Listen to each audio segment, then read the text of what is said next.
Our history is written by the notes of the winners, those who held power and influence over the centuries. We are taught a linear story, that we evolved from primitive hunters into intelligent civilizations that created monuments, calendars, and ancient writings. But what if that story is not as simple as the textbooks claim?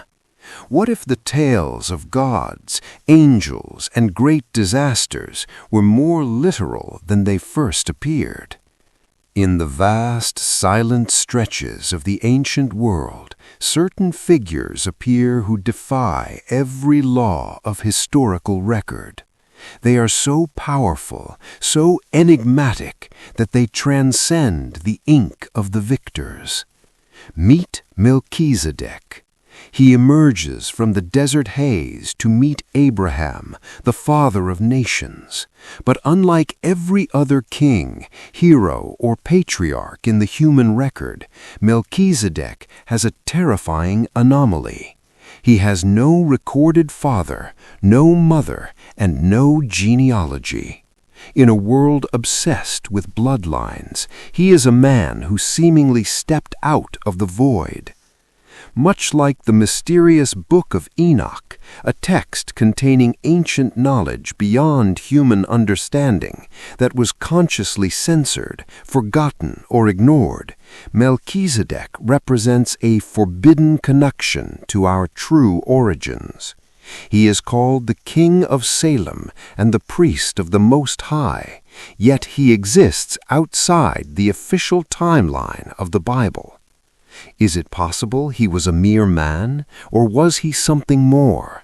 A survivor of a pre-catastrophic civilization, much like the Anunnaki described in Sumerian texts, beings who came from the heavens to teach humanity the arts of civilization.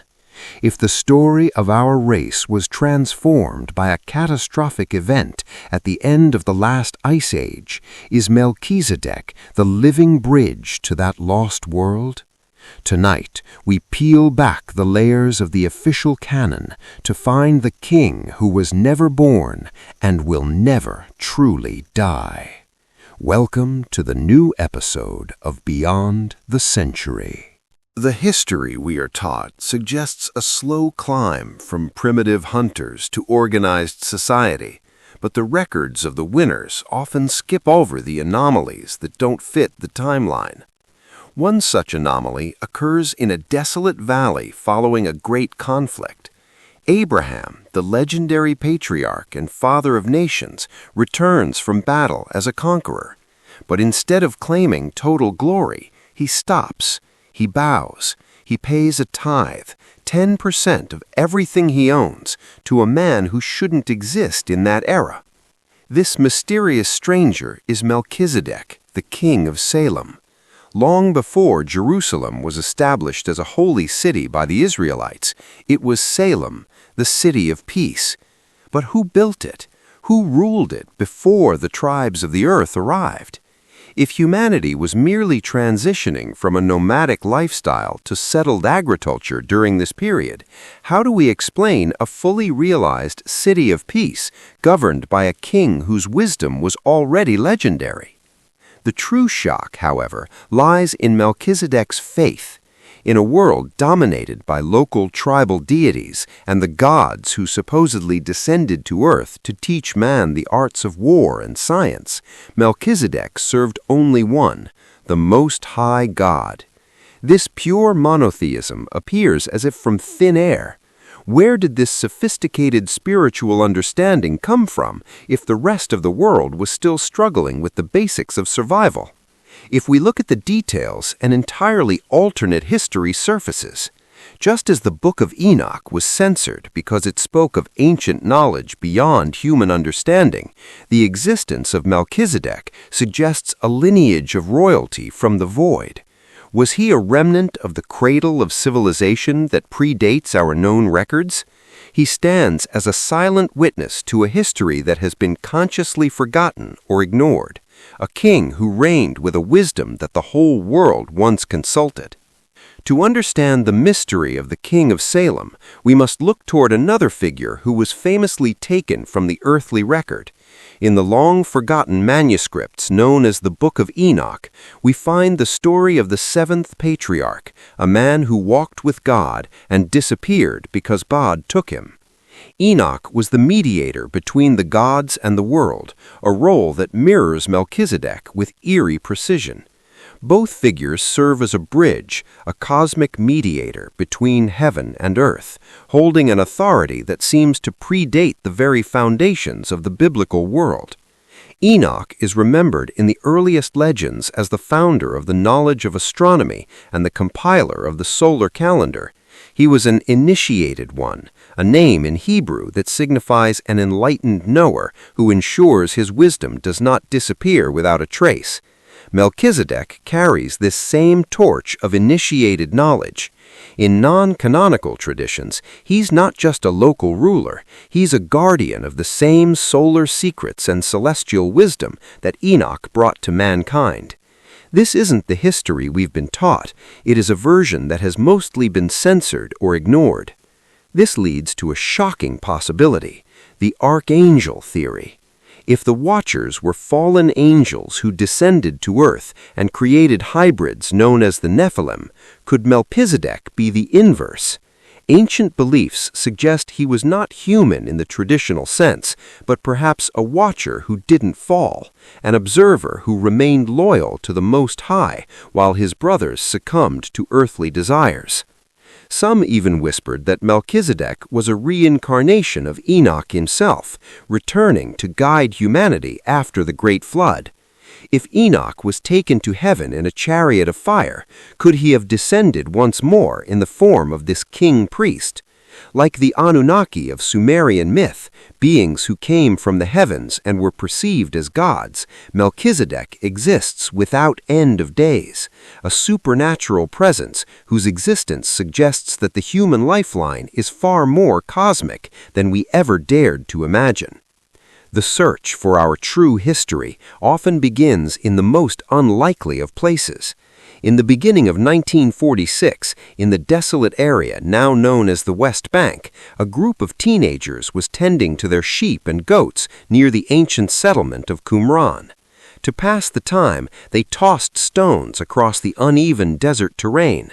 When one of those stones vanished into the dark mouth of a cave, the teenagers were shocked to hear a loud shattering noise echoing from the depths. Following their curiosity into the shadows, they discovered a collection of large clay pots. Without realizing it, these boys had stumbled upon a historical discovery of staggering importance, a series of ancient scrolls hidden away for millennia. Eventually, archaeologists and treasure hunters uncovered additional fragments in 10 other caves, bringing the total number of manuscripts to almost 900. These became known to the world as the Dead Sea Scrolls. Among these fragmented truths sat a mysterious, non-canonical text that had been long forgotten or perhaps suppressed by human civilization. Within this collection was a specific, startling manuscript, the Melchizedek document.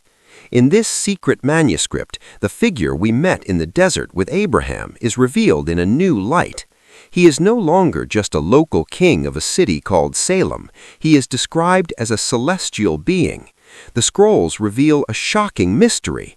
Melchizedek is portrayed as a divine deliverer who will execute judgment upon the Watchers and their wicked offspring. He is cast in the same role as the mighty gods who, angered by the corruption of the earth, sent the fallen observers to an underground prison deep within the bowels of the planet. This version of history completely overturns conventional knowledge. It suggests that Melchizedek was not a mere mortal, but a cosmic judge standing at the end of time. If he is without end of days, as the ancient records claim, his existence in the Dead Sea Scrolls isn't just a religious myth. It is a fragmented record of a being who has watched over humanity since the beginning. We are left to wonder, if such a powerful figure was scrubbed from the official history books, what else are the winners of history hiding from us?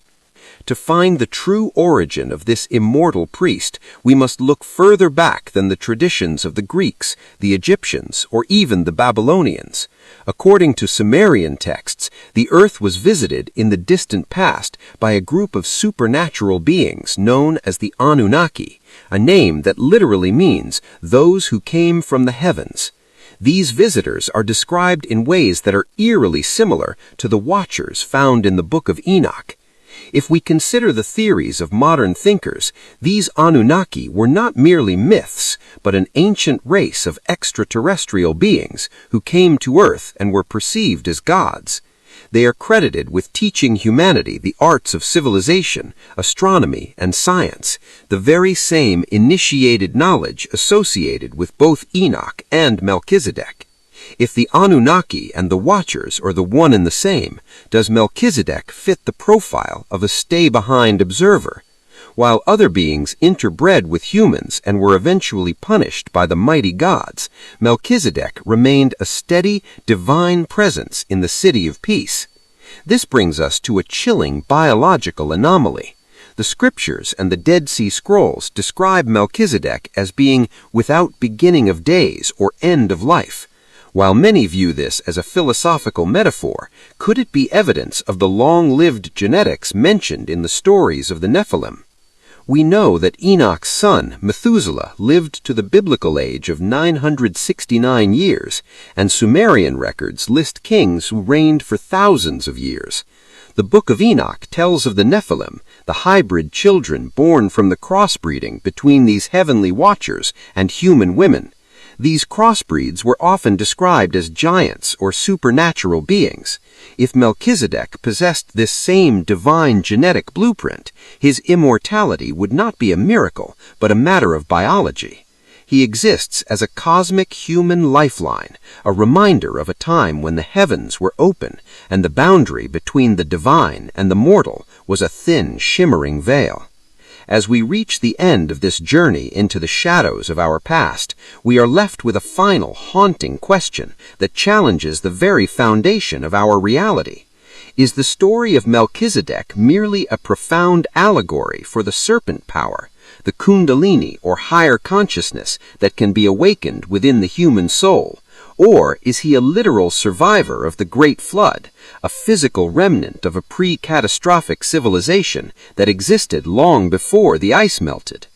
Like the forbidden fruit from the tree of knowledge, which symbolizes the advanced technology and hidden wisdom brought to humanity by the Watchers, the presence of Melchizedek suggests that we were never truly alone in our development. Whether he was an Anunnaki observer who stayed behind, or an initiated sage who escaped the rising waters, his existence serves as a cosmic, human lifeline, a reminder of a time when the heavens were open and the boundary between the divine and the mortal was a thin, shimmering veil. Perhaps the answers have been in front of our eyes all this time, waiting for us to stop reading literally and start listening to the echoes of our forgotten origins. We are the descendants of a story much larger than we have been told, a narrative that stretches beyond the earth and into the stars.